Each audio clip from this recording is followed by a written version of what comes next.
Elara Thompson's first day at Whittaker & Co. started with burnt coffee and a broken elevator. She stood in the marble lobby of the Midtown Tower, watching the floor numbers flicker above the elevator doors like a slot machine that refused to pay out. 26 years old, first real corporate job, and she was already late. Her phone buzzed. Nyla. Girl, you alive? Elara. Elevator's dead. I'm contemplating the stairs. Nyla. It's the 18th floor, Elara. I'm aware, Nyla. In those heels?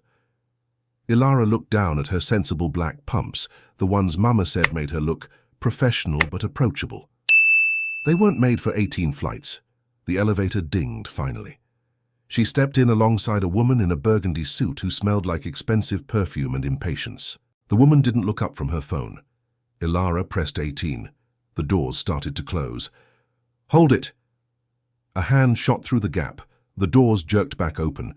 The man who stepped in was tall, 6'2", maybe 6'3", with dark hair styled in that effortless way that probably required 3 products and 15 minutes. His suit was charcoal grey, fitted perfectly, and his blue eyes swept the elevator like he was cataloguing assets. Those eyes landed on Elara for exactly 2 seconds. She watched something flicker across his face, recognition, maybe, or interest, before he turned toward the panel. 18, he said. Already pressed? Elara replied. He glanced at her again. This time the look lasted 3 seconds. First day? That obvious. You're the only one smiling. His mouth curved slightly. Not quite a smile. More like he was deciding whether she was worth the effort. The elevator lurched upward. Burgundy suit still hadn't looked up. Elara felt the man's attention like heat from a vent. There, but easy to ignore if you weren't paying attention. She was paying attention. Rowan Whittaker, he said, extending a hand. Oh. Elara had done her research. She knew who ran Whittaker & Co. She'd watched his keynote from last year's tech summit, read 3 interviews, and memorized the company's mission statement. What she hadn't prepared for was him being this. She shook his hand, firm grip, warm. He held on a half-second longer than necessary. Elara Thompson. Customer experience, right? He said it like he already knew, like he'd already looked her up. Analytics, junior level. We don't really do junior here. You're either good or you're gone. He said it lightly, but she heard the truth underneath. Which are you, Elara? The elevator slowed. 14th floor. Ask me in 6 months, she said. His smile widened. Real this time. Confident. I like that. Burgundy suit finally glanced up, looked between them and got off on 14 even though she'd pressed 16. The doors closed again, just the 2 of them now. So? Rowan leaned against the wall, arms crossed, casual, calculated. Welcome to Whittaker. If you need anything, tours, introductions, dinner, my assistant can set it up. There it was, smooth as the marble downstairs. Elara felt the laugh bubble up before she could stop it. Not mean, just amused. That's generous, she said, but I'm good. The elevator dinged. 18th floor. Rowan straightened, his expression shifting. Surprise, maybe confusion, like he'd missed a step on familiar stairs. Good, he repeated. Good. Elara stepped out into the hall. Glass walls, open concept. People in expensive clothes moving with purpose. She could feel him behind her. Elara. She turned. He was standing in the elevator doorway, holding the door open with one hand. The confident smile was back, but there was something else now. Curiosity. See you around, he said. Probably, she replied. The doors closed on his face. Elara exhaled, adjusted her bag, and headed toward the reception desk where a blonde woman with a headset was already waving her over. Her phone buzzed. Nyla, update. Elara. I think I just rejected the CEO, Nyla, girl. Elara. In an elevator. Nyla. What, Elara? He offered me dinner. Nyla. And you said? Elara. I'm good, Nyla. Elara Marie Thompson. Elara. What? I am good, Nyla. Do you know how fine that man is, Elara? I have eyes, Nyla, Then use them. Elara. I'm using them to read my employee handbook. Elara. Also, he's my boss. Nyla. He's everyone's boss. Nyla. That's the point. Elara silenced her phone and smiled at the receptionist. Elara Thompson. First day. Oh, perfect. I'm Jenny. HR's running a few minutes behind, but Jenny's eyes drifted over Elara's shoulder and widened slightly. Oh, Mr. Whitaker.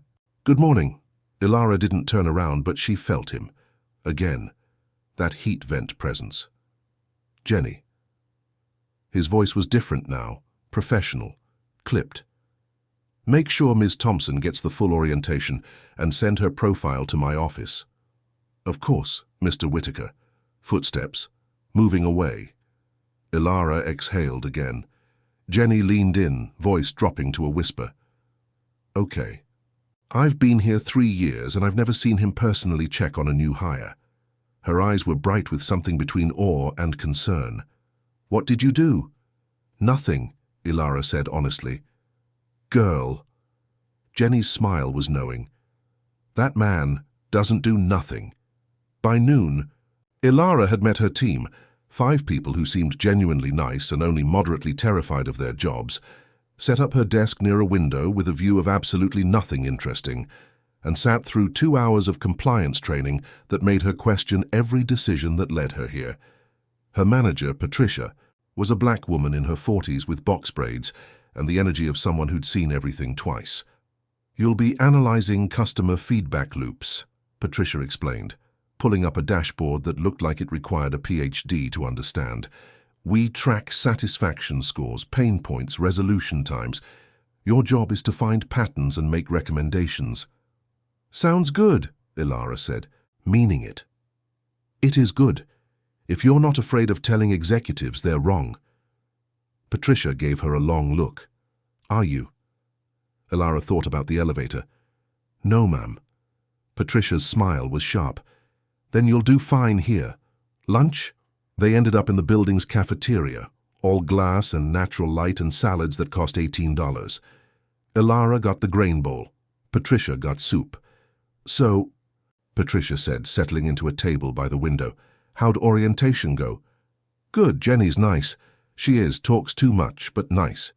Patricia stirred her soup. She also mentioned you met Rowan this morning. Here we go. In the elevator, Elara confirmed.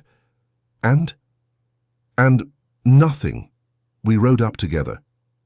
Patricia's expression said she didn't believe that for a second, but she let it go. Word of advice? Rowan Whitaker is brilliant, genuinely. Built this company from the ground up, treats his people well, donates more money than most people make in a lifetime. But he's used to getting what he wants. Patricia met her eyes. So if you're not interested, make it clear. And if you are interested, be careful. That man doesn't do serious. Elara stabbed a piece of roasted sweet potato. I'm here to work. Good answer. Patricia smiled. Stick with that. At 4 p.m., Elara's computer pinged. Calendar invite, all hands meeting. Tomorrow, 9 a.m., main conference room, from Rowan Whitaker. She clicked it open. The description was blank, except for one line. Looking forward to seeing what you're good at, Elara. She stared at the screen. Her phone buzzed. Nyla. How's day 1, Elara? Interesting, Nyla. Interesting good or interesting run? Elara. TBD, Nyla. Cryptic. I hate it. Dinner tonight? Elara. Yes. I need to debrief, Nyla. The drama. I love it. 6 p.m. That Thai place in Brooklyn. Elara. The one that almost killed you last time. Nyla. I've built immunity. Elara. Doubt it, Nyla. See you at 6, coward. Elara smiled and went back to her dashboard. She didn't notice Rowan walk past her desk. But he noticed her. He always did. She walked into his building and did the one thing no one had ever done. She said no. He should have walked away. He didn't. The all-hands meeting started at 9 sharp.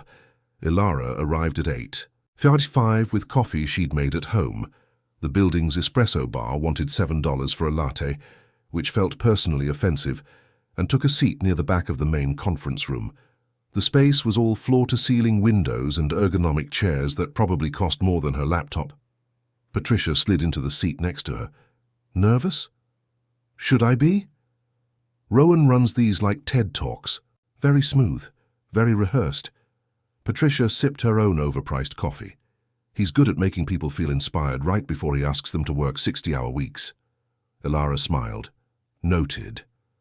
The room filled quickly, maybe 70 people, all looking alert in that caffeinated, slightly anxious way. At exactly 9, the lights dimmed slightly, and Rowan walked to the front. He ditched the suit jacket, just the white shirt now, sleeves rolled to his forearms. Casual, approachable, calculated. Morning, he said. No microphone. His voice carried anyway. A chorus of good mornings echoed back. We're starting Q2 strong, Rowan continued, pulling up a slide with charts Elara would need 3 business degrees to fully understand. Revenue's up 18%. Customer retention is at an all-time high. Our product team just launched the new interface, and early feedback is overwhelmingly positive. He clicked to the next slide, a photo of the team at some retreat, everyone smiling on a beach somewhere expensive. This doesn't happen without you, any of you. He paused, let that land. So thank you. Seriously. Elara watched people sit up straighter, watched them believe him. He was good at this. Now. Rowan's expression shifted, still friendly but sharper. We've also got areas that need work, customer experience specifically. We're getting feedback that our response times are slower than competitors, that our solutions feel automated, generic. Patricia stiffened slightly beside Elara. So we're making changes, Rowan continued, starting with how we approach customer data. We've brought in new talent. His eyes swept the room and landed briefly on Elara. And we're going to be asking harder questions, challenging assumptions. I want honest insights, not comfortable ones. He clicked again. The slide now showed a simple question in bold text. What are we getting wrong? This is an open forum, Rowan said. So let's hear it. What are we missing? Silence. Elara counted 5 seconds. 10, 15. Someone in the front, a guy in a blue shirt, cleared his throat. I think we're doing great, honestly. The numbers show we're fine, Rowan interrupted, not unkindly. I'm not asking about fine, I'm asking about wrong. More silence. Patricia leaned toward Elara and whispered, This is where everyone pretends they have nothing to say. Elara glanced around. 70 people, all suddenly fascinated by their shoes. She raised her hand. Patricia's head whipped toward her. Girl, what are you... Yes. Rowan's voice cut through. He was looking directly at her now. Elara, right? Customer experience analytics. What have you got? Every head in the room turned. Elara stood. Not because she had to, but because sitting felt wrong for what she was about to say. I've only been here a day, she started, so take this with about 1,000 grains of salt. A few nervous laughs rippled through the room. But I spent yesterday reading through 6 months of customer feedback, she continued, and the main complaint isn't response time. It's that customers don't feel heard. They're getting solutions to problems they didn't actually describe. Rowan tilted his head slightly. Explain. Our system flags keywords and auto-routes to solutions. Fast, efficient. But if someone says, I'm frustrated with the app, we send them troubleshooting steps. We don't ask why they're frustrated. We don't ask what they were trying to do. We solve the symptom, not the problem. The room was dead quiet now. Rowan crossed his arms, not defensive, interested. And your solution? Slow down, Elara said simply. Add a required follow-up question before routing. It'll take longer, but customers will feel like people instead of tickets. She sat back down. Patricia was staring at her like she'd just juggled knives. Rowan didn't move for a moment. Then he smiled. Not the polite CEO smile. Something real. That's exactly the kind of honesty I'm talking about. He looked around the room. See how easy that was? Elara's been here one day, and she's already challenging the system. The rest of you have been here how long? A few uncomfortable shifts. I want more of that, Rowan said. From everyone. Understood. Murmurs of agreement. Good. He clicked to the next slide. Now let's talk Q2 targets. The meeting continued for another 30 minutes. Elara stopped paying attention around minute 12 because her phone buzzed with a text from Nyla that just said, "What did you do?" in all caps, which meant Jenny had already texted the group chat. When the meeting finally ended, people filed out quickly. Elara gathered her notebook. "That was either brilliant or career suicide," Patricia muttered. "I haven't decided which." "He asked for honesty." "He did. Doesn't mean people usually give it to him." Patricia stood, shaking her head with something that might have been respect. "You've got guts, Thompson. Let's hope that's enough." Elara followed her toward the exit. She made it 3 steps before she heard her name. "Elara, hold on." She turned. Rowan was walking toward her, hands in his pockets, that easy confidence radiating off him like cologne. "That was good," he said when he reached her. "Really good. Thank you." "I mean it. Most people wouldn't have said anything." He studied her face like he was trying to figure out a puzzle. "Why did you asked. "I did." His smile curved slowly. "And you actually answered. That's rare." Elara adjusted her bag on her shoulder. "Is there something you need, Mr. Whitaker?" "Rowan," he corrected. "And yeah, actually, have lunch with me." There it was again, that smooth delivery, like rejection wasn't even a possibility he'd considered. "I appreciate the offer," Elara said carefully, "but I've got a lot of onboarding to finish. Maybe another time." His expression flickered, surprise again, like she'd switched languages mid-sentence. "You're serious?" "Very," he laughed, short, surprised. "You know, most people would say yes, I know." Elara kept her voice light, kind even. "But I'm not most people, and I'm here to work, so thank you, but no."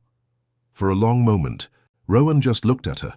The confidence didn't crack exactly, but something underneath it shifted. Recalculation, curiosity. "All right," he said finally. "Rain check then." "Sure," Elara replied, knowing she had no intention of cashing it. She headed for the door. Behind her she heard him say, almost to himself, "Interesting." Patricia caught up with her in the hallway. "Girl, I know. Do you, though?" Patricia's eyes were wide. "Because that man just asked you to lunch in front of half the office and you said no. Again." "He'll get over it." "Will he?" Patricia looked genuinely uncertain.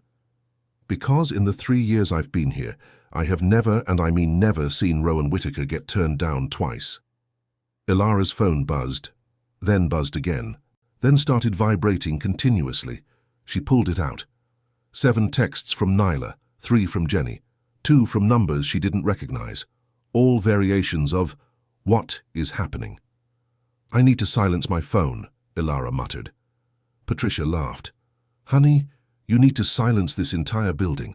By tomorrow everyone's going to know your name." "Great," Elara said flatly. "Hey," Patricia's voice softened. "For what it's worth, I think you did the right thing both times." "Thanks." "Just be ready," Patricia added, "because that man doesn't give up easy, and now you're a challenge." Elara thought about the way Rowan had looked at her, that calculating curiosity. "Yeah," she said quietly. "I know." At 6:00 p.m., Elara met Nyla at the Thai place in Brooklyn, the one with the owner who always made the curry too spicy and refused to apologize for it. Nyla was already at their usual corner table, 2 menus and a look of barely contained chaos on her face. "Sit," Nyla commanded. "Talk, now." Elara sat. "Hi to you too." "Don't hi me. Jenny sent me a voice memo, Elara, 8 minutes long, about how you publicly rejected the hottest CEO in Manhattan, twice in 24 hours. I didn't reject him. I declined lunch." "Same thing." "It's literally not." Nyla leaned forward, eyes bright. "Okay, but why? And don't say professionalism, because we both know—" "Professionalism," Elara interrupted. "I hate you." "You love me." The owner appeared, a tiny Thai woman named Som who treated them like disappointing daughters. "You want regular spicy or you want to cry?" "Cry," Nyla said immediately. "Regular," Elara said at the same time. Som looked between them. I make medium. You both suffer equally. She disappeared. Nyla turned back to Elara. Okay, but seriously, the man is fine, successful, rich, and clearly interested. What's the problem? The problem, Elara said slowly, is that he's my boss, and he's used to getting whatever he wants, and I'm not interested in being another thing he collects. You don't know that's what it is, don't I? Elara thought about the elevator, the meeting, the way he'd looked at her like she was a puzzle to solve. He doesn't want me, he wants to win. Nyla was quiet for a moment. Then, okay, fair, but what if you're wrong? Then he'll prove it. How? Elara smiled. By actually trying, he asked. She said no. The whole office noticed. And Rowan Whittaker realized something he'd never had to face before, wanting someone who didn't want him back. Elara's third day started with her favorite coffee mug missing from her desk. She'd left it there Tuesday night, a ceramic one with "Nevertheless she persisted" printed on the side, a gift from her grandmother. Now, it was gone. Did housekeeping take mugs? She asked Patricia. Patricia looked up from her screen. Not unless they're dirty. Why? Mine's gone. Weird. Patricia shrugged. Check the kitchen. Maybe you brought it there and forgot. Elara headed to the 18th floor kitchen. All marble counters and a coffee machine that looked like it required an engineering degree. She opened the cabinet above the sink. Her mug sat there, clean, alone. She stared at it. Looking for this? Elara turned. Rowan stood in the doorway, holding a coffee cup from the espresso bar downstairs. He was in a navy suit today, no tie, top button undone. Did you move my mug? She asked. I did. He stepped into the kitchen. You left it on your desk. Coffee was growing something that might have been sentient. Figured I'd save you from a biohazard situation. You could have just left a note. I could have. His mouth curved. But then we wouldn't be having this conversation. Elara grabbed her mug. We're not having a conversation. I'm retrieving stolen property. Borrowed, he corrected, and cleaned. You're welcome. She rinsed the mug at the sink, very aware that he hadn't left. He just stood there, leaning against the counter, watching her like this was the most interesting part of his morning. Don't you have CEO things to do? She asked. Many, but I'm prioritizing. By watching me wash a mug? By checking in on our newest hire. He took a sip of his expensive coffee. How's the onboarding going? Fine. Just fine? Great, she amended. Everyone's been really helpful. Good. He paused. Patricia treating you well? She's excellent. She is. Tough, but fair. You'll learn a lot from her. Another pause. Have you given any more thought to that lunch? There it was. Elara dried her hands on a paper towel. Mr. Whittaker. Rowan. I appreciate the interest, but like I said, I'm here to work. So am I. People can work and eat. He said it lightly, but she caught the edge underneath. Persistence wrapped in charm. I usually eat at my desk, Elara said. Very boring, you'd hate it. Try me. She met his eyes. Why? The question seemed to catch him off guard. Why what? Why do you want to have lunch with me, specifically? He tilted his head, considering. You're interesting. Interesting how? You say what you think, most people don't, especially not to me. Maybe you should hire more honest people. Maybe I just did, he smiled. So, lunch? Elara picked up her mug. I really do have a lot of work, but thank you. She walked past him toward the door. Elara. She stopped, but didn't turn around. You know you can't avoid me forever, he said. We work in the same building. I'm not avoiding you, I'm just busy. Right. She heard the smile in his voice. Busy. At 12:30, Elara's desk phone rang. Internal line. Customer experience, Elara speaking. Miss Thompson, this is Margot from Mr. Whittaker's office. The voice was crisp, professional. Mr. Whittaker would like to schedule a one-on-one regarding your feedback from Tuesday's meeting. Would 2 p.m. today work? Elara blinked. A one-on-one? Yes, 30 minutes. His office. Sure. 2 p.m. works. Perfect. 18th floor, corner office, see you then. Click. Patricia rolled her chair over. Did Margot just call you? Yeah. Rowan wants to meet about my feedback. Patricia's eyebrows climbed. Girl. It's about work. Uh-huh. It is. Sure. Patricia rolled back to her desk. Wear chapstick. Patricia. I'm just saying. At 1:55 p.m., Elara stood outside Rowan's office. The door was glass, slightly frosted, with his name etched in simple letters. Through it, she could see him on a phone call, pacing. Margot, a woman in her 50s with silver hair and an expression that suggested she'd seen everything twice, gestured to a chair. He'll just be a minute. Elara sat, tried not to look nervous. Failed. The door opened. Elara, come in. Rowan held the door wide, phone tucked between his shoulder and ear. Yeah, I'll have the projections by Friday. No, Friday. Okay, great. He ended the call and tossed the phone onto his desk. Sorry. Investors. His office was huge, floor-to-ceiling windows with a view of Midtown that probably cost more than her yearly salary just to look at. Minimalist desk, expensive chair. A shelf with books that looked red, not decorative. Sit. He gestured to the chair across from his desk. Elara sat, kept her posture professional. Rowan settled into his chair, leaning back. So, your idea from Tuesday? About the follow-up questions? Yeah, I want to implement it. He pulled up something on his computer. I had the tech team run some models if we add a required follow-up question to every ticket. Average resolution time increases by about 4 minutes, but customer satisfaction scores jump 12%. Elara felt a small spark of pride. That's significant.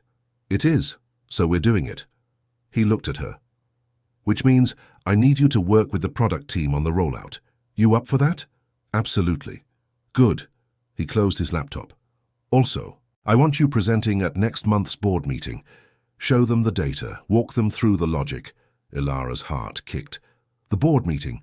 You have a problem with that? No, She took a breath.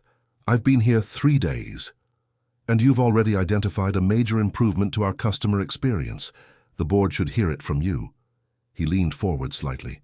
Unless you're not comfortable presenting? I'm comfortable. Then it's settled. He smiled. That real one again. The one that made him look less like a CEO and more like a person. See? This is why I wanted to have lunch. To talk about things like this. Elara couldn't help it. She laughed. What? Rowan looked genuinely confused. I scheduled a meeting so you could justify asking me to lunch again. I scheduled a meeting to discuss your excellent work. He paused. The lunch thing is just efficient time management. Uh-huh. We both need to eat. I have a sandwich in the fridge. I have a reservation at that new Italian place on 53rd. Much better than a sandwich. He stood. Come on, it's already 2:15. If we leave now, we'll beat the rush. Elara stayed seated. Mr. Whitaker, Rowan. This is starting to feel less like professional mentorship and more like... She trailed off. More like what? She met his eyes, held them. Like you're used to getting what you want and I'm the first person who said no. The office went very quiet. Rowan didn't look away, didn't deflect. For a moment, something honest crossed his face, almost vulnerable. Maybe, he admitted. Is that a crime? No, but it's not a reason to keep pushing. What if I have other reasons? Like what? He came around the desk, leaned against it, arms crossed. Closer now, but not invasive. Like I think you're smart. And interesting. And I want to get to know you better. Why? Because you're not like anyone else here. Because I said no? Because you mean it when you say it. He studied her face. Most people tell me what they think I want to hear. You just tell me the truth. That's rare. Elara felt something shift in her chest. Not butterflies, something quieter. Curiosity, maybe. I appreciate that, she said carefully. But I still think this is a bad idea. Why? You're my boss, I'm new, people are already talking. She stood. And I'm not interested in being a conquest. A conquest. He repeated it like he was tasting the word. Is that what you think this is? Isn't it? Rowan was quiet for a long moment then. No, but I understand why you'd think that. He pushed off the desk, walked to the window, hands in his pockets, looking out at the city. I'm not great at this, he said, back still to her. The personal stuff. I'm better at business. At strategies and targets and wins. He turned. But this isn't that. You're not that. Then what is it? I don't know yet. His honesty was disarming. But I'd like to find out, if you're willing. Elara felt her resolve waver, just slightly. One lunch, she heard herself say, as colleagues, professional. His smile was slow, genuine. Professional, got it. I mean it. I know you do. He grabbed his jacket from the back of his chair. That's what makes it interesting. They ended up at a corner deli 3 blocks from the office, not Italian on 53rd, a deli with plastic chairs and a menu written on a chalkboard, and a guy behind the counter who called everyone boss. Rowan stared at the entrance. This is not what I had in mind. You said lunch. This is lunch. Elara walked in. 2 pastrami sandwiches, extra pickles. The counter guy, name tag said Sal, grinned. You got it, boss. Rowan followed her to a table by the window. Sat down carefully, like the chair might collapse. You look uncomfortable, Elara observed. I'm not uncomfortable. You look like you've never eaten at a deli before. I've eaten at delis. Expensive delis with cloth napkins don't count. Sal brought over 2 sandwiches the size of small vehicles and 2 cream sodas. Enjoy, lovebirds. We're not, Elara started. But Sal was already gone. Rowan picked up his sandwich, took a bite. His expression shifted, surprise, then something close to delight. Okay, he said. This is really good. Told you. They ate in silence for a moment. Outside, the city moved past the window. Taxis, pedestrians, the rhythm of Manhattan. So, Rowan said finally, tell me something. About what? You. Something I don't know. Elara considered. I almost didn't take this job. Why not? I liked where I was. Small startup, 5 people. Everyone knew everyone. It felt safe. She took a sip of cream soda. But my grandmother said I was playing small, that I should do something that scared me. Is this scary? Terrifying, Elara admitted, in a good way. Rowan smiled. Your grandmother sounds smart. She is, tough too. Doesn't let me get away with anything. I'd like to meet her. That's ambitious. I'm an ambitious person. Elara laughed. I noticed. They finished their sandwiches. Rowan insisted on paying. Elara let him, mostly because Sal was already processing the card. Outside, the afternoon sun was warm. They walked back toward the office slowly. Thank you, Rowan said, for giving me a chance. It was just lunch. Still, he stopped walking, looked at her. I meant what I said earlier, about wanting to know you better, not as a conquest, as a person. Elara felt her heart do something complicated. Okay, we can be friends, colleagues, whatever this is. Works for me. He smiled. For now. They walked back in comfortable silence, and Elara tried very hard not to think about how easy it had been to say yes. 2 weeks passed. Elara settled into the rhythm of Whittaker & Co. Morning meetings, customer data analysis, coffee that still cost too much but tasted slightly less offensive, now that she knew which machine to use. And Rowan. He showed up in small ways. A comment on her report during a team meeting. An email with an article about customer psychology. Twice he'd been in the kitchen when she went for coffee, both times at 10 a.m. exactly, both times claiming it was coincidence. It wasn't coincidence, but it also wasn't uncomfortable. He didn't push, didn't hover, just existed in her orbit, easy and present. On Friday afternoon, her computer pinged. Rowan Whittaker, you still at your desk? Elara glanced at the clock. 5:47 p.m. Most people had already left. Elara Thompson, unfortunately, yes. Why? Rowan Whittaker, come to my office. I have something to show you. She hesitated, then grabbed her phone and headed upstairs. Margot's desk was empty. The floor was quiet, just the hum of computers and distant traffic from below. Rowan's door was open. He stood by the window, jacket off, sleeves rolled up. He looked tired. "You okay?" Elara asked. He turned, smiled. "Yeah, long week, come here." She walked over. He pointed down at the street. "See that food truck? Corner of 6th? She leaned closer to the window. A small silver truck with orange lettering. "The taco one? Best al pastor in Midtown. Maybe the city." He checked his watch. "They're there until 7 on Fridays. You hungry?"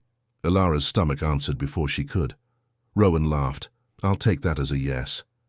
They sat on a bench in Bryant Park, with tacos wrapped in foil and napkins that immediately proved inadequate. "This is ridiculous," Elara said, trying to keep salsa from dripping onto her blouse. "This is perfect," Rowan corrected. He took a massive bite. Got cilantro in his hair. "See, authentic experience." "You have cilantro?" She reached up without thinking, brushed it away. Their eyes met. Her hand froze. "Sorry," she said quickly, pulling back. "Don't be." His voice was quieter now. "Thank you." They ate in silence for a moment. Around them the park was alive. People on laptops, kids running, someone playing guitar badly near the fountain. "Can I ask you something?" Rowan said. "Depends." "Why'd you really take this job?" Elara wiped her hands. "I told you. My grandmother—" "No, I mean why Whitaker specifically. You could have gone anywhere." She considered lying, decided against it. "Honestly, the salary and the benefits. My mum's a teacher. Money was always tight growing up. This job means I can help her and save, maybe buy a place someday." Rowan nodded slowly. "That's a good reason." "What about you?" she asked. "Why'd you start the company?" "To prove I could." He said it simply, like it was obvious. "My family's in finance, very traditional, very by the book. I wanted to build something different." "Did you?" "Yeah. But somewhere along the way, it stopped being about creating and started being about maintaining. Quarterly reports, investor calls, board meetings." He crumpled his foil. "Sometimes I miss the early days, when it was just me and 2 other guys in a basement, eating ramen and writing code." "You can still do that, write code, I mean." "Not really. CEO doesn't exactly leave time for hobbies." "Then why keep doing it?" The question seemed to catch him off guard. "What do you mean?" "If you're not happy, why keep being CEO? You could step back, hire someone else." Rowan stared at her. "No one's ever asked me that." "Well, I'm asking." He was quiet for a long moment. "I don't know if I'd know who I am without it." The honesty in his voice made Elara's chest ache. "Maybe that's something worth finding out," she said gently. He looked at her, really looked, like she'd said something profound instead of obvious. "Maybe," he said. They walked back to the office slowly. The sun was setting, painting the buildings gold. "Thank you," Rowan said, "for tonight." "You bought the tacos, or not for the tacos, for the conversation." He stopped walking. "I don't get a lot of that. Real conversation. People mostly tell me what they think I want to hear." "That sounds lonely." "It is." He smiled, but it didn't reach his eyes. "Comes with the territory, I guess." Elara felt something shift in her chest. Sympathy, maybe. Understanding. "For what it's worth," she said, "I think you're more than the job. You just have to let people see that." "People like you? People like everyone." He studied her face. "What if I only want you to see it?" The air between them changed, charged. Elara's pulse kicked. "Rowan—" "I know." He held up his hands. "Colleagues, professional, I remember." "Do you?" "I'm trying." He stepped closer. Not invasive, just present. "But you make it really difficult." "How?" "By being you. Smart and funny and completely unbothered by any of this." He gestured vaguely at the building. "By looking at me like I'm just a person instead of a title. You are just a person. To you, maybe. Not to most people." Elara felt her resolve wavering. Dangerous territory. "I should go," she said. "It's late." "Yeah." But he didn't move. "Can I ask one more thing?" "What?" "Are you saying no because you're not interested? Or because you think you shouldn't be?" The question hung between them. Elara took a breath, chose honesty. "The second one." Something flickered across his face. Hope, maybe. Relief. Okay, he said. That's all I needed to know. He stepped back, gave her space. Good night, Elara. Good night. She walked toward the subway, didn't look back, but she felt his eyes on her the whole way. Saturday morning, Elara met Nyla for brunch at their favorite spot in Fort Greene. Nyla took one look at her and said, "Spill." What? You have a face. I always have a face. A specific face. The something happened face. Nyla leaned forward. Is it the CEO? Elara sighed. We had tacos. Tacos? In the park. After work. It was casual. Girl, nothing with that man is casual. Nyla stirred her mimosa. So what happened?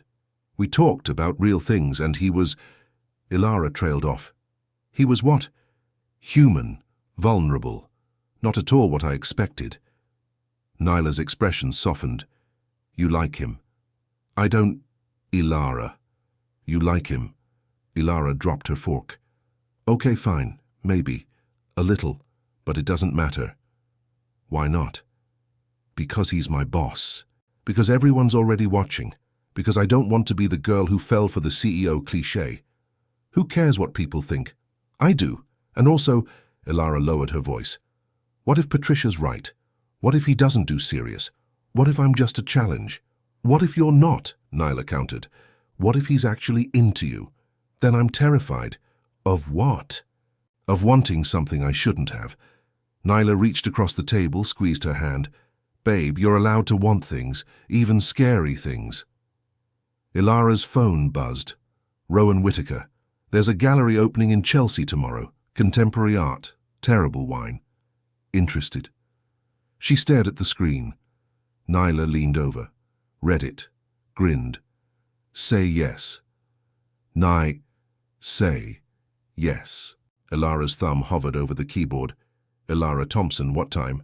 Rowan Whittaker, 7. I'll pick you up. Elara Thompson, I'll meet you there. Send me the address.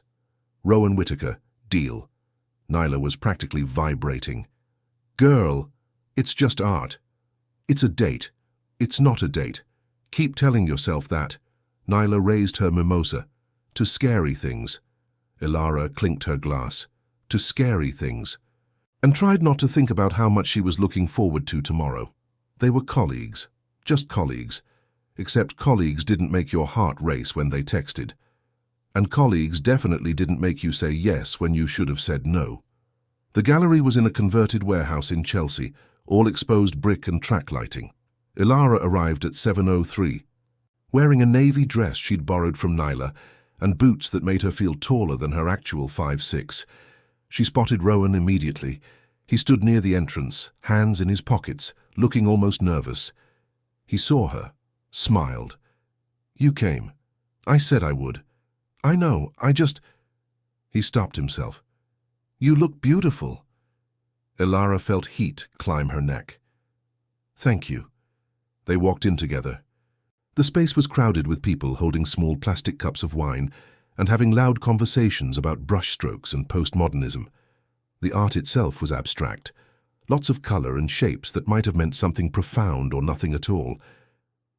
What do you think? Rowan asked, stopping in front of a massive canvas covered in blue and gold swirls. Honestly, I have no idea what I'm looking at, he laughed. Same, but that's half the fun. They moved through the gallery slowly. At one point, a woman in all black approached Rowan, clearly recognizing him, but he politely excused himself and steered Elara toward the back of the space. Does that happen a lot? She asked. More than I'd like. Comes with being somewhat public. He glanced at her. Does it bother you? Should it? Some people find it overwhelming. I'm not some people. No, he said quietly. You're not. They stopped in front of a smaller piece, a photograph of a New York street corner at night, rain-slicked and glowing. I like this one, Elara said. Why? It feels real, not trying to be anything other than what it is. Rowan looked at her instead of the photograph. That's why I like you. The words landed between them, honest and unguarded. Elara's breath caught. Rowan. I know. Colleagues. He moved closer, voice dropping. But I need you to know that this isn't a game to me. You're not a game. Then what is it? I'm still figuring that out, but it's real. His eyes searched hers. Is it real for you? She should have said no, should have stepped back, created distance. Instead, she said, yes. His expression shifted, relief and something deeper. Good, he said, because I was starting to think I was losing my mind. They stood there, surrounded by strangers and expensive art, the world narrowing to just the two of them. We should probably look at more art, Elara said finally. Probably. But neither of them moved. They left the gallery at 9 and walked toward the High Line. The elevated park was quieter at night, just a few couples and late-night joggers. String lights hung overhead like captured stars. Thank you for coming, Rowan said. I wasn't sure you would. Why not? Because you're smart. And dating your boss is objectively a terrible idea. We're not dating. Right, what are we doing? Elara thought about it. Enjoying terrible wine and pretending to understand art? He smiled. That's a very diplomatic answer. I'm good at those. They walked in comfortable silence. At one point their hands brushed, neither pulled away. Can I tell you something? Rowan asked. Sure. I haven't done this in a long time. Done what? Wanted someone to know me, really know me. Not the CEO version, just me. He stopped walking, turned to face her, and that terrifies me, because I don't know how to be that person anymore. Elara felt her heart do something complicated. Maybe you just need practice. With you? With someone who sees you. She paused. Which, unfortunately, is me. Unfortunately. Unfortunately, she smiled, because now I can't unsee it. Is that bad? I don't know yet. They started walking again. Rowan's hand found hers, their fingers interlacing easily. Tell me something, he said. Something real. Like what? Anything. Something no one else knows. Elara considered. I'm scared of being ordinary.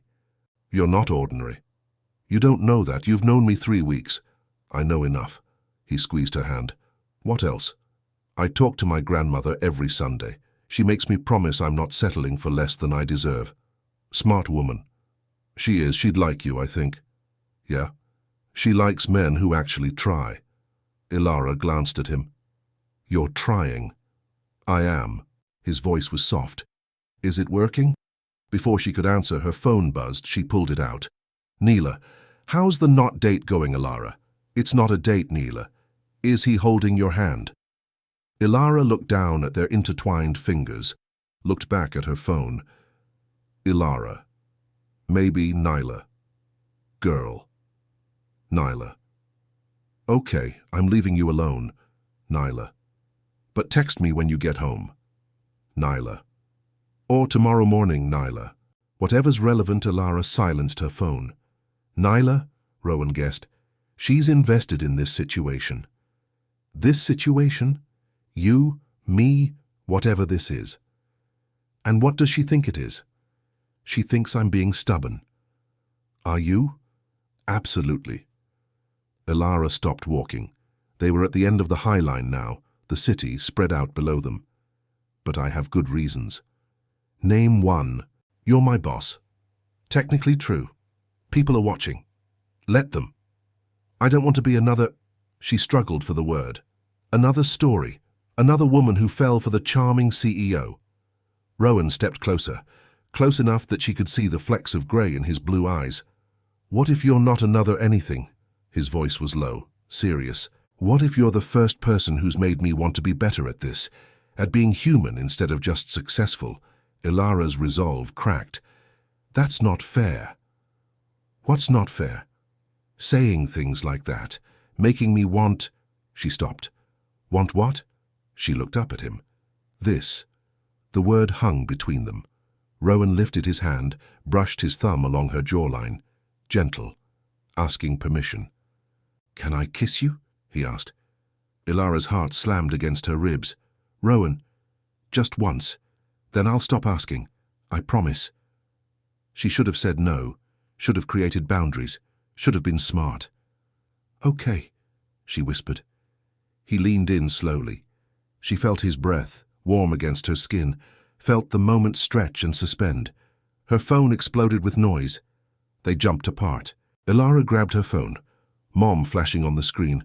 "I'm sorry, I have to," she answered. "Mom, everything okay?" Rowan stepped back, hands in his pockets, giving her privacy. "Hi, baby. Yes, everything's fine. I just wanted to tell you about this student." Elara listened to her mother's story about a fifth grader who'd finally learned to read, feeling the adrenaline slowly drain from her system. When she finally hung up, Rowan was watching her with something between amusement and frustration. "She okay?" he asked. "Yeah, she calls sometimes, to share things." Elara tucked her phone away. "Sorry." "Don't be." He smiled. "Your mom sounds sweet." "She is." They stood there, the moment gone but still echoing between them. "I should get you home," Rowan said finally. "Yeah." He called a car. They rode back to Brooklyn in silence, sitting close but not touching. When they pulled up to her building, Rowan walked her to the door. "Thank you," Elara said, "for tonight. Thank you for saying yes." He paused, and for almost saying yes to the other thing. She laughed despite herself. "You're terrible. I know." His smile was genuine. "Good night, Elara." "Good night." She walked inside, made it to the elevator before pulling out her phone. "Elara, we almost kissed, Nyla." "What, Nyla?" "Almost." "Nyla. Elara Marie Thompson." "Nyla. Details immediately." Elara smiled, rode the elevator up, let herself into her apartment, and tried very hard not to think about what would have happened if her mother hadn't called. Almost kissed, almost crossed the line, almost gave in, almost doesn't count, except it does when you can't stop thinking about it. Monday morning arrived with rain and regret. Elara stood in front of her closet, staring at clothes like they held answers. What did you wear after almost kissing your boss? Professional, casual, a full suit of armor? She settled on grey slacks and a cream blouse. Safe. Boring. Perfect. Her phone buzzed. "Rowan Whittaker. Morning. Coffee at 10? Her stomach flipped. She typed 3 different responses before settling on Elara Thompson. Can't. Back-to-back meetings. Which was true. Mostly. Rowan Whittaker. Lunch? Elara Thompson. Working through it. Sorry. Rowan Whittaker. Dinner? Elara Thompson. Rowan. Rowan Whittaker. Elara. Elara Thompson. We should probably talk. Rowan Whittaker. That's what I'm trying to do. Rowan Whittaker, 6 p.m. My office, please. She stared at the screen, typed, "Okay." Work was impossible. Patricia noticed immediately. "You all right? You look distracted." "I'm fine." "You've been staring at that same data point for 10 minutes. Elara closed her laptop. "I might have made a mistake." Patricia's eyebrows rose. "Work mistake or life mistake?" "The second one."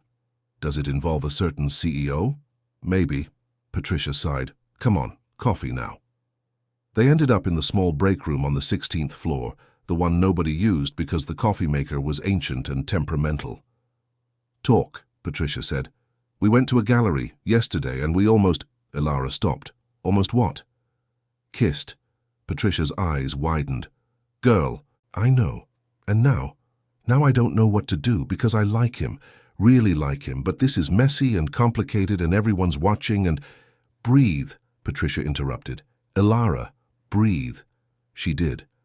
"Okay," Patricia said. "Real talk. Do you think he's serious or is this just a thing for him?"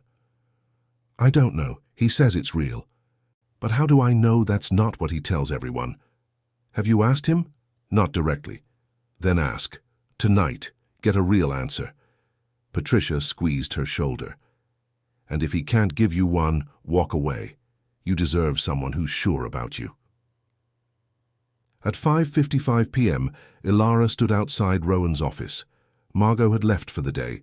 The floor was empty except for the low hum of air conditioning. She knocked. "Come in." Rowan sat behind his desk, tie loosened, looking tired. When he saw her, something in his expression softened. "Hi," he said. "Hi. You want to sit?" She sat, crossed her legs, uncrossed them, clasped her hands. "You're nervous," he observed. "A little. Don't be." He came around the desk, leaned against it. "Elara, about Sunday." "I can't do this if it's not real," she interrupted. "I need to know, are you serious or am I just the challenge of the month?" Rowan's expression shifted. Hurt, maybe. Understanding. "You're not a challenge," he said quietly. "You're the first person in years who's made me want something more than the next win." "That's a nice thing to say." "It's the truth." "How do I know that?" He was quiet for a moment. Then, "What do you need from me to prove it's real? I don't know. Time maybe, consistency, proof that this isn't just—" She gestured vaguely. "Convenient attraction." "Okay," he nodded. "Then I'll prove it, however long it takes." "Rowan, I mean it. I'll be patient. I'll be consistent. I'll be whatever you need me to be." He moved closer, crouched down so they were eye level. "Because you're not convenient, Elara. You're complicated and challenging, and you make me work for every conversation, and I wouldn't change any of it." Her breath caught. "You're making this very difficult." "Good," he smiled. "You've been making it difficult for me since the elevator." Despite everything, she laughed. "Fair." "So," he stood, offered his hand. "Can we start over? Take this slow, no pressure, no expectations, just see what happens." She looked at his hand, took it, let him pull her up. "Slow," she agreed. "Slow." His thumb brushed across her knuckles. "Starting with dinner, actual dinner. Somewhere with terrible wine and good conversation." "When?" "Now. If you're free." She was. "Okay." They ended up at a small Italian place in the West Village. Red tablecloths, candlelight, a waiter who spoke more Italian than English. "You said terrible wine," Elara said, looking at the menu. "I lied. Sometimes you need good wine." They ordered, pasta for her, risotto for him. A bottle of Chianti that the waiter promised was molto bene. "Tell me about your family," Rowan said. "Your mum, your grandmother." So she did. Talked about Sunday dinners and her grandmother's wisdom, and her mother's endless patience with fifth graders who couldn't sit still. "They sound wonderful," Rowan said. "They are. Overwhelming, but wonderful." She paused.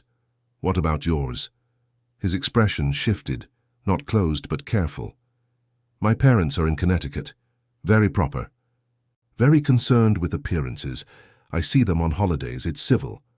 "Just civil?" "They wanted me to take over the family firm. I wanted to build something mine. We disagreed, loudly." He sipped his wine. "We're better at a distance." "That sounds lonely." "It was for a while. Then I built the company and made my own family, the team, the work." He met her eyes. "But it's not the same as real connection." "No," she agreed softly, "it's not." The food arrived. They ate slowly, talking about everything and nothing. She told him about her terrible college roommate who never did dishes. He told her about learning to code by watching YouTube videos at 2 a.m. It felt easy, natural, like they'd been doing this for years instead of weeks. "Can I ask you something?" Elara said halfway through dessert. Tiramisu they were sharing. "Always." "Why me? Really? You could have anyone." Rowan set down his fork, considered the question seriously. "Because you said no," he said finally. "Not to play games, not to be difficult, but because you meant it. Because you have boundaries and standards, and you weren't going to compromise them for anyone, not even me." He smiled. "That's rare. That's valuable. That's—" He stopped. "That's what?" "Exactly what I need." The words settled between them, honest and vulnerable. Elara felt something in her chest crack open. Permission, maybe. To want this. To let it happen. "Okay," she said. "Okay what?" "Okay, I believe you. About this being real." His smile was slow, genuine. "Yeah? Yeah." She took a breath. "But we're still going slow." "Slow, I remember." He reached across the table, took her hand. "I can do slow." "Can you?" "For you? Absolutely." They finished dessert. Rowan paid. She didn't fight him this time. Outside, the rain had stopped, leaving the street slick and reflective. He walked her to the subway. "Thank you," she said, "for tonight, for being patient. Thank you for giving me a chance." He tucked a strand of hair behind her ear. "Can I see you again? Outside of work?" "When?" "Whenever you want." "Wednesday?" she offered. "After work?" "Perfect." He stepped back, hands in his pockets. "Good night, Elara." "Good night." She walked down the subway steps, looked back once. He was still standing there, watching her, smiling. She smiled back, kept walking, and for the first time since the elevator, she let herself believe this might actually work. Wednesday started normal. Elara arrived at work with coffee and optimism. Tonight was her third official not date with Rowan, and she'd actually let herself get excited about it. Then she saw the woman in his office, blonde, tall, wearing a designer suit that probably cost more than Elara's rent, laughing at something Rowan said, her hand on his arm. Patricia appeared beside her. "That's Vanessa Kirkland." "Who?" "His ex. Well, sort of. They dated 2 years ago, very public, very glamorous." Patricia's voice was careful. "She's a venture capitalist, still does business with the company." Elara watched Rowan lean back in his chair, comfortable, familiar. "They look close," she said quietly. "They have history." Patricia glanced at her. "But that's all it is, history." "Right." Except it didn't feel like history, it felt current. Elara went to her desk, tried to focus on data, failed spectacularly. At noon her phone buzzed. "Rowan Whittaker, still on for tonight?" She stared at the message. Typed, "Is your ex still in your office?" Deleted it. Typed, "Yes. 6:30? Rowan Whittaker. Perfect. Can't wait." She put her phone face down, tried not to think about Vanessa Kirkland's hand on his arm. At 2 p.m., Elara went to the kitchen for water. Vanessa was there, alone. "Hi," Vanessa said, smile bright and practiced. "You're new, right? I'm Vanessa." "Elara." "Oh, you're the one Rowan's been talking about." Vanessa's eyes swept over her, assessing. "The customer experience analyst. That's me." "He says you're brilliant. Very impressive for someone so junior." The compliment had edges.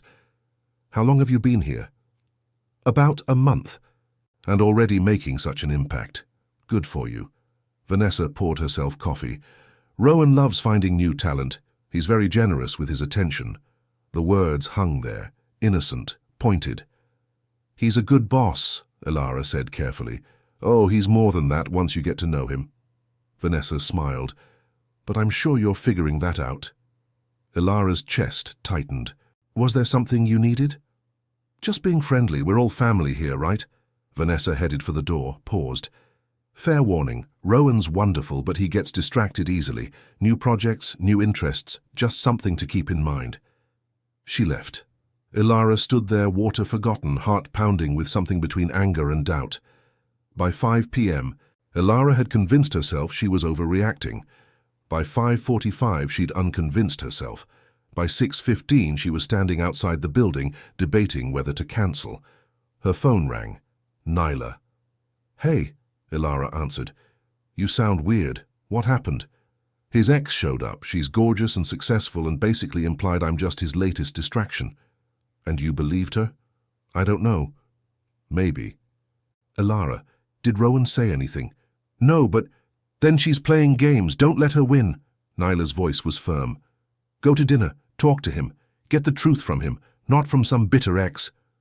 "What if she's right? What if she's wrong?" "You won't know unless you ask."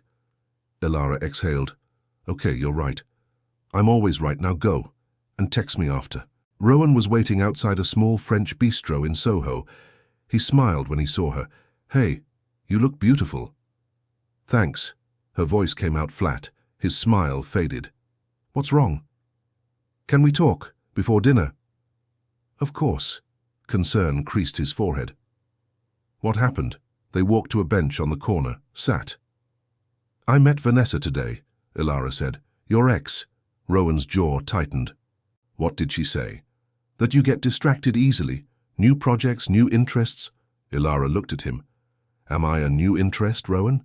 No. His voice was firm. Elara, no. Whatever she said you're generous with your attention, that you love finding new talent. The words tasted bitter. Is that what this is? You saw something shiny and new and decided to pursue it. Is that what you think? I don't know what to think. I saw her in your office. You looked comfortable together, like maybe she's not as ex as you said. Rowan ran his hand through his hair. Okay, full truth. Vanessa and I dated 2 years ago. It lasted 6 months. It ended because she wanted something I couldn't give. A partnership that was more about status than connection. We stayed cordial because she invests in tech, and it's a small industry. That doesn't answer my question. Which question? Am I just another project? He turned to face her fully. No. God, no. Elara, you're the opposite of a project. You're the person who made me realize I was living like a project. All goals, no feeling, all success, no substance. His voice was raw. You're not a distraction. You're the thing that made me start paying attention. Elara felt tears prick her eyes. How do I know that's true? Because I'm here. Because I'm trying. Because... He stopped, took a breath. Because I told Vanessa today that I'm seeing someone important, and she needs to respect that. You did? Yes. That's why she went looking for you. She was testing boundaries, seeing if she could get in your head. He took Elara's hand. I should have warned you, I'm sorry. The knot in Elara's chest loosened slightly. She really got in my head. I know. And that's on me. I should have been clearer about where we stand. He squeezed her hand. So let me be clear now. I want this. You and me. Whatever this becomes. And I don't care if it's complicated or if people talk or if it takes time to figure out. You're worth it. A tear slipped down her cheek. That's a really good speech. It's not a speech. It's the truth. She laughed, wiping her eyes. I'm sorry. I should have just asked you instead of spiraling. No, you had every right to question it. We're new. You don't owe me blind trust. He brushed his thumb across her cheek. But I'm going to earn it, okay? Okay. They sat there for a moment, the city moving around them. Do you still want dinner? Rowan asked. Or do you need space? Dinner, she smiled. I'm starving. Good. He stood, pulled her up. Because I made a reservation and French waiters do not forgive no-shows. Dinner was perfect. They talked about everything except Vanessa. Movies they loved, places they wanted to visit, Elara's grandmother's advice about men who wear too much cologne. She sounds like she'd terrify me, Rowan said. She would. But she'd like you. How do you know? Because you showed up tonight. And you told the truth. Those are her 2 requirements. Just those 2? Well, there's also the kneeling thing. Rowan nearly choked on his wine. The what? Elara grinned. My grandmother, Katie, she believes real men kneel for the women they love, not in a weird way, just genuine, humble, present. Has anyone ever actually done that? My grandfather did, when he proposed, and apparently every time he really messed up. She laughed at the memory. She says it shows you're willing to put your pride aside. Smart woman. The smartest. They finished dinner, walked slowly back toward the subway. Thank you, Elara said, for tonight, for being honest. Always. He stopped, turned to face her. Can I ask you something? Sure. Are we okay? Really okay? She looked at him, at the concern in his eyes, the vulnerability he was letting her see. Yeah, she said. We're okay. He exhaled relief. Good. Because losing you after a month would have been really embarrassing, she laughed. Just embarrassing. Devastating. But I'm trying to play it cool. You're terrible at playing it cool. I know, he smiled. Good night, Elara. Good night. He waited until she was down the subway steps before walking away. And Elara realized something. She wasn't scared anymore. She was falling. Every relationship has a test. Something that makes you question everything. The trick is finding someone who shows up to answer the questions instead of running from them. 3 weeks passed in a blur of coffee dates, and late-night texts and stolen moments in empty conference rooms. They were careful at work, professional, but everyone knew anyway. "You're glowing," Patricia said one Thursday morning. "It's disgusting." Elara tried not to smile, failed. "I don't know what you're talking about." "Uh-huh. Girl, the man looks at you like you invented sunshine. We all see it. Is it a problem? Is he treating you different at work?" "No. If anything, he's harder on me than anyone else." Patricia nodded approvingly. "Good. Then glow away. You deserve it." That afternoon, Elara presented her customer experience analysis to the leadership team. Rowan sat in the back, arms crossed, expression neutral. When she finished, he was the first to speak. "The data's solid, but your recommendation on implementation timeline seems aggressive. What's your contingency if the tech team needs more time?" Elara had prepared for this. "We build in 2-week buffer periods at each phase. If delays happen, we adjust without compromising the pilot launch. And if the pilot fails, then we analyze why, adjust, and retest. Failure's part of the process." A slight smile crossed his face. "Good answer." After the meeting, he caught her in the hall. "You crushed it," he said quietly. "You grilled me in there." "I had to. Can't show favoritism." His voice dropped. "Even if I wanted to tell everyone how brilliant you are." "Rowan, tonight, my place, I'll cook." "You cook, I'm learning for you." He grinned. "It'll be terrible, but the company will be great." Rowan's apartment was in Tribeca. Floor-to-ceiling windows, minimalist furniture, a kitchen that looked barely used. "This is nice," Elara said, looking around. "Very you." "Cold and empty." "I was going to say clean and organized." He laughed. "That too." He pulled ingredients from the fridge. "So, pasta. How hard can it be?" Famous last words. She watched him attempt to cook. He burned the garlic, overboiled the pasta, forgot salt entirely. "This is a disaster," he muttered. "It's endearing." "It's embarrassing." "Come here." She took over, fixing what she could. He stood behind her, arms around her waist, chin on her shoulder. "You're good at this," he said. "My mom taught me. Sunday dinners were sacred." "Tell me about them." So she did. Talked about her grandmother's mac and cheese, her mother's cornbread, the way the whole house smelled like home. "That sounds perfect," Rowan said quietly. It was. Still is. She turned in his arms. "What about your family dinners?" His expression shifted. Silent, formal. We ate in the dining room with cloth napkins and talked about appropriate topics. Politics, business, never feelings. "That sounds lonely." It was. He brushed hair from her face. "But this, you teaching me to cook in my own kitchen. This is better than any dinner I remember." Her heart squeezed. "Rowan, I mean it. You make everything better, even burnt pasta." She kissed him, soft, quick, their first real kiss. When she pulled back, his eyes were wide. "Was that okay?" she asked. "Do it again." She did. Slower this time. His hands cupped her face, gentle and sure. The kitchen, the food, everything faded, except this. When they finally broke apart, both breathless, Rowan pressed his forehead to hers.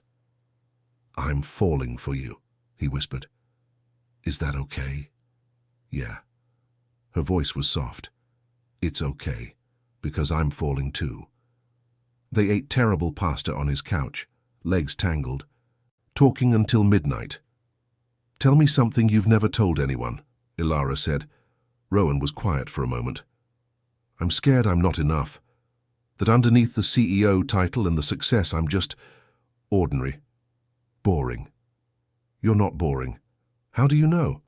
"Because boring people don't ask questions like that. They just assume they're interesting." She squeezed his hand. "You're real, Rowan. That's better than interesting. What about you? What scares you?" "That I'll wake up one day and realize I settled, that I played it safe and missed out on something great because I was too afraid to take the risk." "Is this a risk?" he asked. "Us?" "The biggest one I've ever taken. How's it feeling so far?" She smiled. Terrifying, in the best way. They sat in comfortable silence, the city lights glowing through the windows. "Stay," Rowan said suddenly. "Tonight, Just to sleep. I don't want you to leave yet. Elara considered. This was fast. Maybe too fast. But it also felt right. Okay, she said. I'll stay. She borrowed one of his t-shirts. It hung to her knees. You look good in my clothes, he said from the bed. I look ridiculous. Ridiculously cute. She climbed in beside him. He pulled her close, her back to his chest, arms wrapped around her. Thank you, he said into her hair. For what? For taking the risk. For giving me a chance. For staying. His voice was soft, vulnerable. For seeing me. Elara laced her fingers through his. Thank you for being worth seeing. They fell asleep like that, tangled together. Safe. Morning came with sunlight and panic. Elara woke to her phone buzzing. 6 texts from Nyla, 3 from her mother, 2 from Patricia. Nyla, where are you? Nyla, are you dead? Nyla, Elara. Mom, good morning, baby. Call when you can.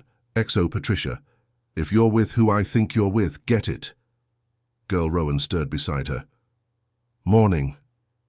Morning. I need to call Nyla before she sends the police. He laughed.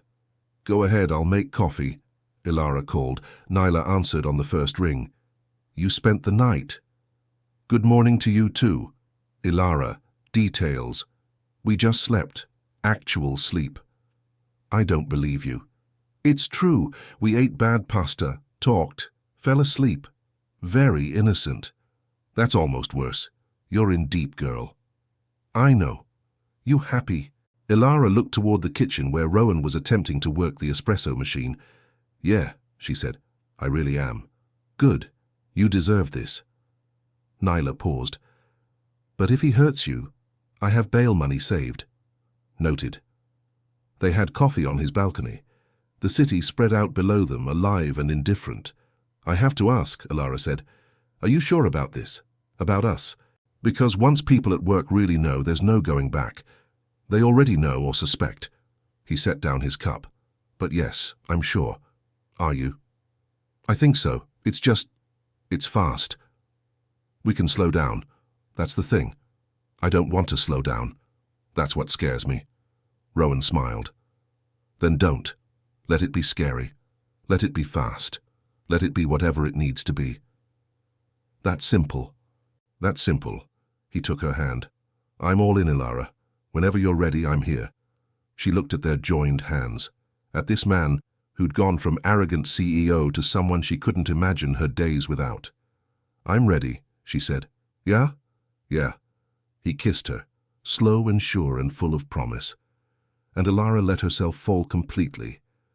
Everything fell apart on a Tuesday. Elara was in a meeting when she overheard it. 2 executives in the hallway, voices low but not low enough. Whitaker's latest. How long do you think this one lasts? 3 months, maybe 4. He gets bored quick. Remember Vanessa? That lasted what, 6 months? Yeah, but she was different. High profile. This girl's just... Elara stood, walked out of the conference room, didn't hear the rest. Patricia found her in the bathroom 10 minutes later. Hey, you okay? I'm fine. You're not fine. What happened? Elara told her. Patricia's face hardened. Who said it? Doesn't matter. They're not wrong. Yes, they are. Am I, though? 6 weeks ago I was nobody. Now I'm the girl sleeping with the CEO. That's exactly what I didn't want to be. Elara, I need to end this. The words came out hollow. Before it ends me. She avoided Rowan all day. At 6 p.m. he showed up at her desk. You're avoiding me. I'm working. Elara. His voice was gentle. What's going on? Not here. Then where? I don't know, nowhere. I need space. His expression shifted, hurt, confused. Did I do something? No, this is me, She grabbed her bag. I have to go. Wait. But she was already walking away. She made it 3 blocks before he caught up. Elara, stop, please. She stopped, didn't turn around. Talk to me, he said. Whatever it is, we can figure it out. I heard them. Today. talking about us, about how you get bored, about how I'm just the latest. Who said that? It doesn't matter, they're right. This is what I was afraid of, being reduced to just another woman who fell for the charming CEO. Rowan moved in front of her. You're not just another anything. How do I know that? Really know it? Her voice cracked. You said all the right things, did all the right things, but what if Vanessa was right? What if I'm just temporary? You're not. You don't know that, you can't promise that. Yes, I can. His voice was firm. Elara, I love you. The words stopped her cold. What? I love you. Not the idea of you, not the challenge. You. He took her hands. And I know it's fast and maybe too soon and you might not feel the same, but I need you to know that you're not temporary. You're not a phase. You're the person I want. Tears blurred her vision. Rowan, I don't know how to prove it except to keep showing up, to keep choosing you every day, even when it's hard, even when you're scared. His voice was raw. Tell me what you need. I'll do it. I don't want to be someone you conquer. I want to be someone you choose, even when I'm not exciting anymore, even when the new wears off. You think I'm with you because you're exciting. He looked almost offended. Elara, I'm with you because you make me better, because you see through all the CEO bullshit and call me on it, because you make me want to be the kind of man who deserves you. I don't know if I can do this. Yes, you can. We can, together. He cupped her face. Don't let them win. Don't let fear win. She wanted to believe him, wanted it so badly it hurt. I need time, she whispered, to think. His face fell. How much time? I don't know. He dropped his hands, stepped back. Okay, I'll give you space. But Elara? He waited until she met his eyes. I'm not going anywhere. When you're ready to talk, I'm here. She nodded, couldn't speak. He walked away, and she let him. 3 days passed. Elara called in sick, ignored texts from Nyla, Patricia, Rowan. On day 4, her grandmother called. Baby girl, your mama says you're not well. I'm fine, Grandma. You're a terrible liar. What's wrong? So Elara told her everything. The elevator, the dates, the falling, the fear, the overhead conversation. Her grandmother listened without interrupting. You done? She asked when Elara finished. Yes. Good. Now listen. You're scared. That's normal. Love is scary. But you know what's scarier? Regret. Walking away from something real because you're afraid it might end. But what if I'm just fooling myself? What if you're not? Baby, has this man shown you who he is? Yes. Has he been consistent? Yes. Has he treated you with respect? Always. Then trust that, trust him, trust yourself. Her grandmother's voice softened. And if he's smart, he'll fight for you. Real men fight for what they love. Friday afternoon, Elara's phone rang. Jenny from reception. Elara, are you feeling better? Yeah, I'm okay. Why? Because there's something happening.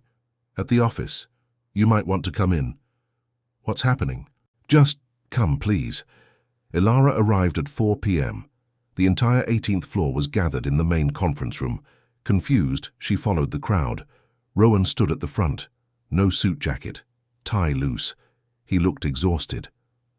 Thank you all for coming, he said. His eyes scanned the room, landed on Elara at the back. Something flickered across his face. Relief. I need to address something. There's been talk, speculation, about me and Elara Thompson. His voice was steady. And I want to set the record straight. The room went silent. Elara is not a conquest. She's not a phase. She's the woman I'm in love with. He said it clearly, no hesitation. And if anyone has a problem with that, you can bring it to me, directly. But I won't tolerate anyone disrespecting her. Not in this building, not anywhere.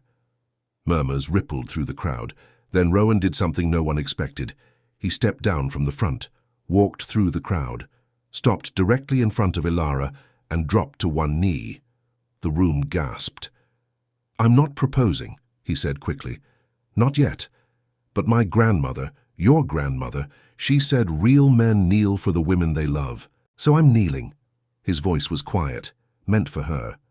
Because you deserve someone who's willing to put his pride aside, someone who fights for you. Someone who chooses you. Elara's hands covered her mouth, tears streaming. I don't know how to prove I'm serious except to show you. In front of everyone, so they know, so you know. He took her hand. I love you, Elara Thompson. Not because you're exciting, not because you're a challenge, but because you're you and I choose you every day, for as long as you'll let me. The room was dead silent. Elara looked down at him, at this man who'd just humbled himself in front of his entire company. You talked to my grandmother, she asked, voice shaking. I called her, asked permission to do this. She said, and I quote, about time that boy learned to kneel. Elara laughed through tears. She would say that. So, his eyes searched hers. Will you let me choose you? She pulled him to his feet. Yes, but you have to promise something. Anything. No more secrets, no more letting me spiral alone. We talk about everything. Deal. He cupped her face. Can I kiss you now? In front of everyone. Especially in front of everyone. She kissed him first, deep and sure and full of yes. The room erupted in applause. When they finally broke apart, Patricia was beside them. That was the most dramatic thing I've ever seen, she said. I loved every second. Rowan grinned. Too much? Absolutely, but she's worth it. Yeah, he said, looking at Elara. She really is. Sometimes love requires a grand gesture, not to prove you're right, but to prove you're serious, to prove you'll fight, to prove you'll kneel. 2 months later. Elara stood in Rowan's kitchen, attempting to teach him how to properly season chicken. More? She said, watching him sprinkle salt like it might explode. This seems like a lot. Trust me, he added more. Happy. Getting there. She handed him the garlic powder. Now this. How much? Until it looks right. That's not helpful. She laughed. Welcome to cooking. It's all vibes. He pulled her close, kissed her temple. You're a terrible teacher. You're a terrible student. Fair. He went back to the chicken. So, Sunday dinner at your mum's. Should I be nervous? Terrified. Great. My grandmother will interrogate you. My mom will be overly nice to compensate. It's a whole thing. Will they like me? Elara looked at him, at this man who'd knelt in front of his entire company, who called her grandmother for permission, who was currently butchering chicken seasoning but trying anyway. They already do, she said. Katie hasn't stopped talking about that boy who finally learned to kneel. Rowan grinned. I'm her favorite, aren't I? Don't get cocky. Sunday dinner was chaos. Her mother's house in Brooklyn was small and loud and smelled like heaven. Rowan walked in holding flowers and a bottle of wine, looking both confident and terrified. Mama, this is Rowan, Elara said. Renee Thompson was 52, warm-eyed, and immediately suspicious in that way mothers are. So you're the one, she said, accepting the flowers. The CEO. Yes, ma'am, but mostly just Rowan. Renee studied him. Can you play spades? I'm learning. Honest, good. She patted his cheek. Come help me in the kitchen. Elara, go set the table. Elara watched her boyfriend get pulled into the kitchen, shot him an apologetic look. He winked back. Her grandmother arrived 15 minutes later, Katie Thompson, 78, elegant in a purple dress, sharp as ever. Where is he? She asked immediately. Kitchen with Mama. Good. Let's see if he can cook. They found Rowan stirring greens while her mother supervised. Not too much heat, Renee instructed. You'll burn them. Yes, ma'am. Katie walked right up to him. You the one who called me? Rowan straightened. Yes, ma'am. I wanted to do it right. And you knelt? In front of everyone? I did. She studied him for a long moment, then smiled. Good. Means you got sense. She poked his chest. But if you hurt my grandbaby... I won't, he said firmly. I love her too much. Love's not enough. You got to choose her every day, even when it's hard. I know, and I will. Katie nodded, satisfied. All right then, let's eat. Dinner was loud and perfect. They ate at the small dining table, mac and cheese, greens, fried chicken, cornbread. Rowan fit in easier than Elara expected, laughing at her mother's stories, listening to her grandmother's advice, asking questions about their lives. So what are your intentions? Katie asked over dessert. Grandma, Elara protested. "I'm just asking." Rowan set down his fork. "My intentions are to love your granddaughter as well as I possibly can, to support her dreams, to build a life with her, and to never take her for granted." The table went quiet. "That'll do," Katie said finally. "For now." Later, walking back to Rowan's apartment, Elara took his hand. "Thank you," she said, "for today, for being perfect." "I wasn't perfect. I almost burned the greens." "You were perfect where it mattered." She stopped walking. "I love you." She'd said it before, but it felt different now, heavier, more real. "I love you too," he said, "so much it's actually terrifying." "Good terrifying?" "The best terrifying." They walked in comfortable silence. "Can I ask you something?" Rowan said. "Always." "Move in with me." Elara stopped. "What?" "Move in, with me, into my apartment, or we find a new place together, whatever you want." He turned to face her. "I know it's soon, but I wake up every morning wishing you were there, and I fall asleep wishing you hadn't left. So, move in." Her heart raced. "That's a big step." "I know. We've only been together 4 months. I know that too. What if it's too fast? Then we'll figure it out. Together." He squeezed her hands. "But I don't want to wait for the right time. I want to choose us. Right now." Elara thought about her small studio in Brooklyn. About waking up alone versus waking up with him. About playing it safe versus taking the risk. "Okay," she said. "Okay? Yes, I'll move in. But," she held up a finger, "I'm bringing my furniture. Your place needs personality." He laughed. "Deal. Bring whatever you want. Make it ours." "Ours," she repeated, testing the word. "Ours," he confirmed. He kissed her, soft and sure and full of promise, and Elara realized something. She wasn't scared anymore. She'd chosen him, and he'd chosen her back. 6 months later. Elara walked into the apartment, their apartment, and found Rowan on the couch, laptop balanced on his knees. "Hey," he said, looking up. "How was work?" "Good. Patricia approved my promotion." He set the laptop aside. "Senior analyst." "Senior analyst." She grinned. "Apparently I earned it." "You absolutely did." He pulled her onto his lap. "We should celebrate." "We should." "Dinner? That place you love in the village?" "Perfect." She kissed him. "After you tell me what you've been working on for 3 hours." "It's nothing, Rowan." He sighed. "Fine, I'm writing a keynote for the tech summit next month." "About what?" "About balance, work and life, success and connection. How I almost lost the best thing that ever happened to me because I didn't know the difference." He looked at her. "About you, us." Her chest tightened. "You're talking about us? Publicly?" "Only if you're okay with it. I won't if you're not." She thought about it. About privacy versus pride. About hiding versus celebrating. "I'm okay with it," she said, "as long as you get the story right." "Which is?" "That you didn't save me. We saved each other."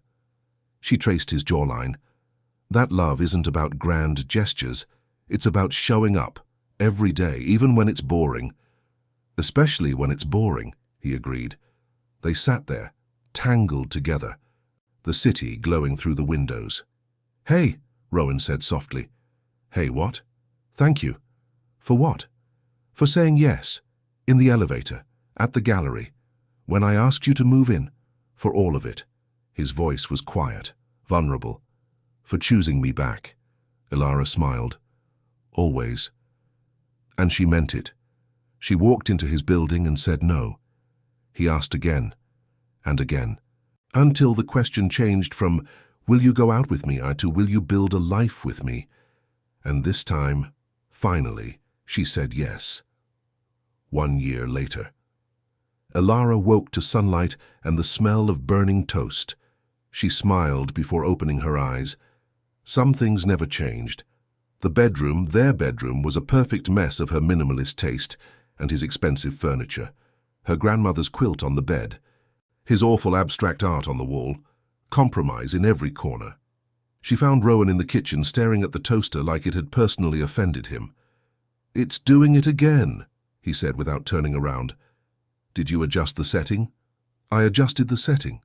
"To what number?" 7. "Rowan, that's almost maximum." "I thought higher meant faster." She laughed, wrapped her arms around him from behind. "You're a CEO of a tech company and you can't work a toaster. I have many skills, toasting is not one of them." He turned in her arms, kissed her forehead. "Morning, morning." She looked at the burnt toast. "Cereal?" "Cereal sounds good." They ate at the small table by the window, the one she'd brought from her old apartment, the one he'd initially said didn't match but now refused to replace. "Big day," she said. "Huge day." He was trying to sound calm, failing. Today was the tech summit, his keynote, the one about them. "You're going to be great," Elara said. "You haven't seen the speech." "I don't need to, I know you." He reached across the table, took her hand. "Come with me. To the summit. Be there when I talk about us." "Rowan, please, I want you there in the front row where I can see you." She studied his face, the nerves, the hope. "Okay," she said. "I'll be there." His smile was brilliant. "Yeah? Yeah. But if you make me cry in public, I'm moving out." Noted. The summit was at the Javits Center. Hundreds of people, massive screens. That particular energy of tech people pretending to be casual while networking intensely. Elara sat front row, wearing the navy dress from their first gallery date. Patricia sat beside her, already tearing up, and the speech hadn't even started. "I'm going to be a mess," Patricia muttered. "Same." The lights dimmed. Rowan walked on stage. He looked calm, confident, but Elara saw the tell, his hand adjusting his watch. Nervous habit. "Good morning," he said. "I'm Rowan Whittaker, CEO of Whittaker & Co.'s, and I'm here to talk about failure." Murmurs rippled through the audience. "Specifically my failure. For years, I measured success by revenue, growth, market share, quarterly reports." He paused. "And I was successful, by every metric that mattered, except one." He clicked to the next slide, a simple question. What makes a life worth living? I didn't have an answer, because I'd never asked the question. I was too busy winning. His eyes found Elara. Then I met someone who changed everything. Her breath caught. She walked into my building and did something no one had done in years. She said no. Not to be difficult, not to play games, but because she had standards, boundaries, a sense of self that didn't bend for anyone, not even me. Quiet laughter from the audience, and I was fascinated, not because she was a challenge, though she was, but because she saw me. Not the title, not the success, just me, the person underneath. He clicked again. A photo appeared, them at her family dinner, candid, laughing. She taught me that love isn't about conquest. It's about choice, choosing someone every day, even when it's hard, even when it's boring. Patricia grabbed Elara's hand. She taught me that success without connection is just noise, that you can have everything and nothing at the same time. His voice softened. And she taught me that the bravest thing you can do is be vulnerable, to kneel, to ask, to risk. The photo changed. A drawing, simple, beautiful. A man on one knee, a woman pulling him to his feet. Love requires humility. It requires showing up. It requires being willing to fail spectacularly and try again anyway. He looked directly at Elara. So this is me, showing up, trying, choosing her, every day. The room was silent. Then someone started clapping. Then another. Then everyone. Patricia was full-on crying now. "Girl, if you don't marry that man—" "Patricia, I'm just saying." Rowan finished his speech, talked about work-life balance, mental health, building companies with humanity. But Elara barely heard it. She was too busy trying not to cry. When he walked off stage, she met him in the wings. "You made me cry in public," she said. "You said you'd move out." "I lied." She kissed him. "That was beautiful." "Yeah? Yeah." She wiped her eyes. "But now everyone's going to know our story." Good. Let them know. He pulled her close. I'm not hiding you. I'm not hiding us. I'm proud of us. Even the burnt toast? Especially the burnt toast. That night, back at the apartment, Elara found a small box on the kitchen counter. Rowan? He appeared from the bedroom. You found it. What is it? Open it. Inside was a key, old-fashioned brass, with a small tag. Home is wherever you are. I know it's cheesy, he said quickly, but I saw it and thought, I love it. She held the key up. What's it for? Nothing specific. Everything. Us. He moved closer. I wanted you to have something that says you're home. This is home. We're home. Elara felt tears threatening again. You're going to make me cry twice in one day. Is that bad? No. She kissed him, soft, sure. It's perfect. They stood in their kitchen, the one where he burned toast and she taught him to season chicken, where they fought and laughed and built a life together, piece by piece. Hey, Rowan said. Hey, what? Thank you for saying yes eventually. She smiled. Thank you for asking. Repeatedly. I'm persistent. You're annoying. You love me anyway. I really do. Outside, the city hummed. Inside, they were home.